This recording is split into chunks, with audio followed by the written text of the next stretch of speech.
America के पूर्व राष्ट्रपति बिल क्लिंटन जब भारत आए थे तो ताजमहल को देखने के बाद उन्होंने कहा था, आज मुझे एहसास हुआ इस दुनिया में दो ही तरह के लोग हैं, एक वो जिन्होंने ताज देखा है, दूसरे वो जिन्होंने ताज नहीं देखा।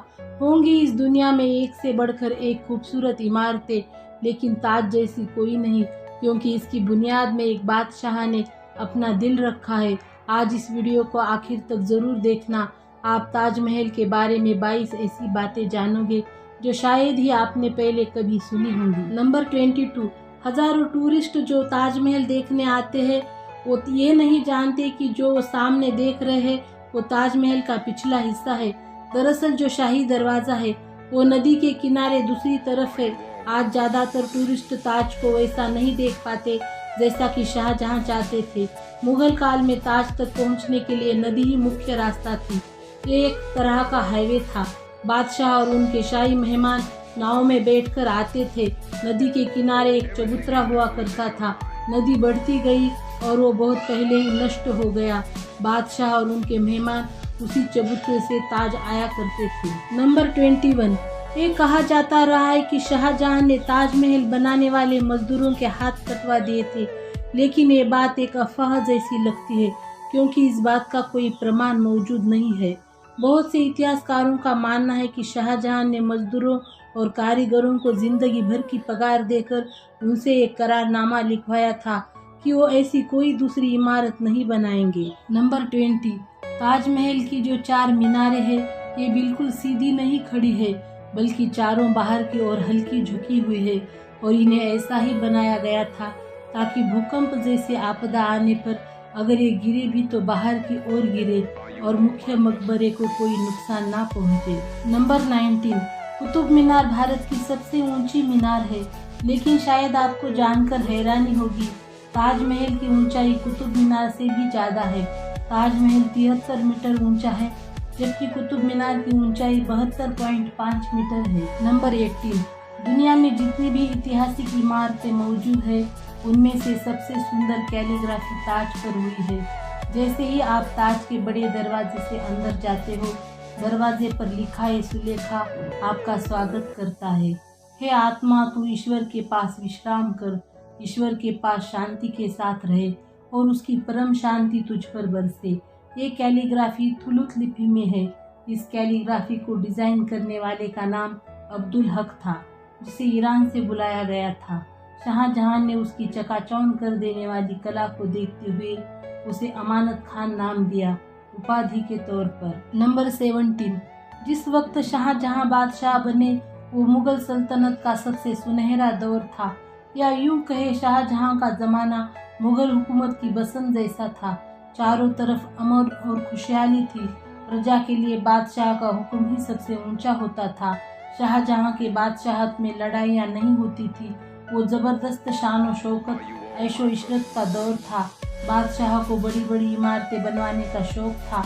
उन्होंने मुगल वास्तुकला के साथ भारत के प्राचीन इतिहास को मिला दिया था। नंबर 16, ऐसी भव्य इमारत दुनिया में पहले कभी नहीं देखी थी। इसके लिए सफ़ेद संगमरमर राजस्थान के मकराना से लाया गया था। जेड और क्रिस्टल चाइना से मंगवाया गया था। लैपिस लाजुली अफगानिस्तान से आया था। टर्कोइज तिब्बत से, जेस्पर पंजाब से, सैफायर श्रीलंका से आया, कार्निलियन अरब से आया था। कुल मिलाकर ऐसे ही 28 किस्म के बेशकीमती रत्नों को सफ़ेद संगमरमर में जड़ा गया था। इन सब चीज़ों को विदेश से आगरा लाने के लिए 1000 से भी ज़्यादा हाथी इस्तेमाल किए गए थे। नंबर 15, ताजमहल आज से करीब 400 साल पहले 1631 में बनना शुरू हुआ था और ये 22 साल बाद 1653 में पूरा हुआ। इसका निर्माण 20,000 कारीगरों और मजदूरों ने किया था। वास्तुकला का इससे शानदार नमूना दुनिया में दूसरा कोई भी नहीं। ताजमहल के निर्माण के लिए हर चीज को हीरे की तरह परख कर चुना गया था। ताजमहल की दीवारों पर जो नक्काशी है, इसकी तकनीक इटली के कारीगरों से सीखी गई थी। उज़्बेकिस्तान के बुखारा से तराशने वाले कारीगर बुलाए गए थे। ईरान से संगमरमर पर कैलीग्राफी करने वाले कारीगर आए थे और पत्थर को तराशने के लिए बलूचिस्तान के कारीगरों को बुलाया गया था। नंबर 14, 1857 की क्रांति के दौरान अंग्रेजों ने ताज को काफी नुकसान पहुंचाया।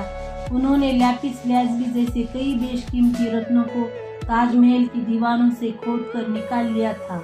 नंबर 13, ताजमहल के मुख्य गुंबद का जो कलश है, किसी जमाने में वो सोने का हुआ करता था। 19वीं सदी की शुरुआत में सोने के कलश को बदलकर कांसे का कलश लगा दिया गया। नंबर 12, दावे के साथ नहीं कहा जा सकता कि ताजमहल को किसने डिजाइन किया था, लेकिन ये कहा जाता है कि 37 लोगों की टीम ने मिलकर ताजमहल का नक्शा तैयार किया था। ये 37 वास्तुकार दुनिया के दूर दूर के कोनों से बुलाए गए थे। नंबर 11, ताजमहल की नींव बनाते समय ताज के चारों ओर बहुत से कुएं खोदे गए। इन कुओं में ईंट पत्थर के साथ साथ आबनूस और महोगनी की लकड़ियों के लट्ठे डाले गए। ये कुएं ताज की नींव को मजबूत बनाते हैं। आबनूस और महोगनी की लकड़ियों में एक खासियत होती है कि इन्हें जितनी नमी मिलती रहेगी, ये उतनी ही फौलादी और मजबूत रहेंगी, और इन लकड़ियों को नमी ताज के पास बहने वाली यमुना नदी के पानी से मिलती है। यमुना के पानी का स्तर हर साल घट रहा है और लकड़ियों में नमी की कमी आ गई है। यही वजह है कि सन 2010 में ताज में दरारें देखी गई। नंबर 10, 1653 में जब ताज बनकर तैयार हुआ था, उस समय इसके निर्माण की कीमत करोड़ों में आके गई थी। उसी हिसाब से अगर आज ताज बनवाया जाए तो इसे बनाने में कम से कम 57 अरब 60 करोड़ रुपए लगेंगे। नंबर 9, 1989 में एक भारतीय लेखक पीएन ओक ने एक किताब लिखी थी जिसका नाम था ताजमहल द ट्रू स्टोरी। इस किताब में उन्होंने कई तर्कों के साथ ये दावा किया था कि ताजमहल मकबरा बनने से पहले एक शिव मंदिर था और इसका नाम तेजो महालया था। सन 2000 में पीएन ओक ने अपनी बात को सिद्ध करने के लिए ताज की साइड खोदने के लिए सुप्रीम कोर्ट को अर्जी दी थी, जिसे सुप्रीम कोर्ट ने रद्द कर दिया। आर्कियोलॉजिकल सर्वे ऑफ इंडिया के मुताबिक ताजमहल कभी एक शिव मंदिर था, इस बात के कोई सबूत नहीं है, बल्कि शाहजहां ने ताजमहल को बनवाया था। इसके प्रमाण ही इतिहास के पन्नों में मिलते हैं। नंबर 8, एक कहानी प्रसिद्ध है कि शाहजहां यमुना नदी के दूसरी तरफ काले संगमरमर ऐसा ही एक और काला ताजमहल बनाना चाहते थे। कहा जाता है कि शाहजहां मुमताज की तरह अपने लिए भी एक मकबरा बनाना चाहते थे, लेकिन इससे पहले कि वो काला ताजमहल बनवा पाए, औरंगजेब ने उनको कैद खाने में डलवा दिया। लेकिन इतिहासकार कहते हैं ये बाद में बनाई गई मनगढ़ंत कहानियां हैं। जिस जगह शाहजहां के काला ताज बनवाने की बात कही जाती है, वहां कई बार खुदाई की जा चुकी है, लेकिन ऐसा कोई सबूत नहीं मिला जिससे ये पता चले कि शाहजहां काला ताज बनवाना चाहते थे। नंबर 7, ताजमहल का डिजाइन हुमायूं के मकबरे से प्रेरित दिखता है। हुमायूं शाहजहां के परदादा थे। उनका ये मकबरा हिंदुस्तान में आगे बनने वाली कई मुगल इमारतों के लिए एक प्रेरणा बना। नंबर 6, दूसरे विश्व युद्ध में सरकार ने मकबरे के चारों ओर बांस का घेरा बनाकर सुरक्षा कवच तैयार कराया था, जिससे कि हवाई बमबाजों को भ्रमित किया जा सके और ये जर्मन और जापानी हवाई हमलों से सुरक्षा प्रदान कर पाए। 1965 और 1971 के भारत पाकिस्तान युद्ध के समय भी यही किया गया था। नंबर 5, कई देशों में ताजमहल की नकल पर बनी इमारतें मौजूद है, जैसे चीन, बांग्लादेश और कोलंबिया में, और ऐसे ही एक इमारत भारत में भी मौजूद है, बीबी का मकबरा। ये इमारत महाराष्ट्र के औरंगाबाद में है। इसे मुगल बादशाह आजम शाह ने अपनी मां दिलरस बानो बेगम की याद में 17वीं सदी के आखिर में बनवाया था। इसे ताजमहल की तर्ज पे बनवाया गया था। इस मकबरे का गुंबद ताजमहल के गुंबद से छोटा है और इसका सिर्फ गुंबद ही संगमरमर का है, बाकी निर्माण प्लास्टर से किया गया है। नंबर 4, ताजमहल की सबसे ज्यादा लोकप्रियता इसकी निर्माण से जुड़ी अद्भुत प्रेम कहानी की वजह से है। बादशाह शाहजहां ने अपनी बेगम मुमताज महल की याद में इस इमारत को बनवाया था। मुमताज का असली नाम अर्जुमंद बानो बेगम था। शाहजहां ने उन्हें मुमताज महल नाम दिया, यानी महल का सबसे अनमोल रत्न। महज 38 साल की उम्र में अपनी 14वीं संतान को जन्म देते वक्त मुमताज की मृत्यु हो गई थी। उस वक्त वो बुरहानपुर में थी। अपनी प्रिय बेगम के मृत्यु से बादशाह बेहद दुखी हुए, जैसे उनकी जिंदगी ही तबाह हो गई और आखिर उनकी याद में शाहजहां ने ताज को बनवाने का फरमान जारी किया। नंबर 3, पहले मुमताज को बुरहानपुर में ही दफनाया गया। इसके बाद शाहजहां ने ताज को बनवाना शुरू किया। तब बुरहानपुर से मुमताज के शव को निकालकर जहां ताजमहल बन रहा था उसके पास एक बगीचे में दफनाया गया। ताजमहल को तैयार होने में 22 साल लगे। तब तक मुमताज का शव बगीचे में बनाई गई कब्र में ही दफन रहा। बाद में उसे ताजमहल के अंदर मुख्य गुंबद के नीचे दफनाया गया। नंबर 2, शाहजहां का सारा ध्यान ताज को एक खूबसूरत रूप देने में लगा रहा। किसी भी शाहजहां के ही बेटे औरंगजेब ने आगरा पर हमला कर अपने पिता को कैद कर लिया। शाहजहां से पूछा गया कि वो क्या चाहते हैं, तो उन्होंने कहा कि उनको ऐसी जगह पर कैदी बनाकर रखा जाए जहां से वो सीधे ताज को देख पाए, और उनकी ये ख्वाहिश पूरी कर दी गई। कैद में रहते हुए भी शाहजहां हर वक्त ताज को देखते रहते और वही उन्होंने अपनी जिंदगी की आखिरी सांस ली। मृत्यु के बाद उन्हें मुमताज के साथ ही ताजमहल में दफनाया गया। एक हारे थके बादशाह को भी अगर किसी ने गिरने नहीं दिया तो मुमताज के लिए उनका बेपनाह प्यार ही था।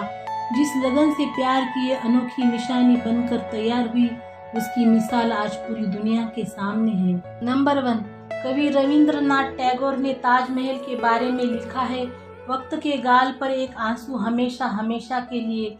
उन्होंने ताज की छवि वक्त के गाल पर एक थमे हुए आंसू के रूप में बयान की है। शाहजहां जानते थे कि ये दौलत, ये ताकत और ये शानो शौकत एक दिन सब खत्म हो जाएगा। उन्होंने सोचा कि कुछ ऐसी यादगार चीज बनाई जाए जो हमेशा रहे, और शाहजहां ने अपनी प्रिय की याद में ताज को बनवाया। आज बादशाह नहीं रहा, उनकी हुकूमत नहीं रही और उसकी सल्तनत को भी खत्म हुए कई जमाने गुजर गए। बस एक ताज है जिसने बादशाह की सदियों पुरानी प्रेम कहानी को खुद में संजोए रखा है। प्रकृति की गोद में चांद सी जगमगाती ये भव्य इमारत सदियों से दो प्रेमियों के प्यार की अमर कहानी सुनाती आई है और सदियों तक सुनाती रहेगी। सो इस वीडियो के लिए इतना ही। अगर आपको ये वीडियो पसंद आई हो तो लाइक और शेयर ज़रूर करना।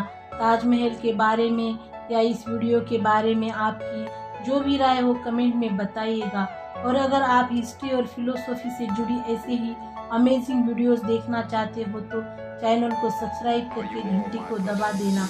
तो मिलते हैं अगले वीडियो में।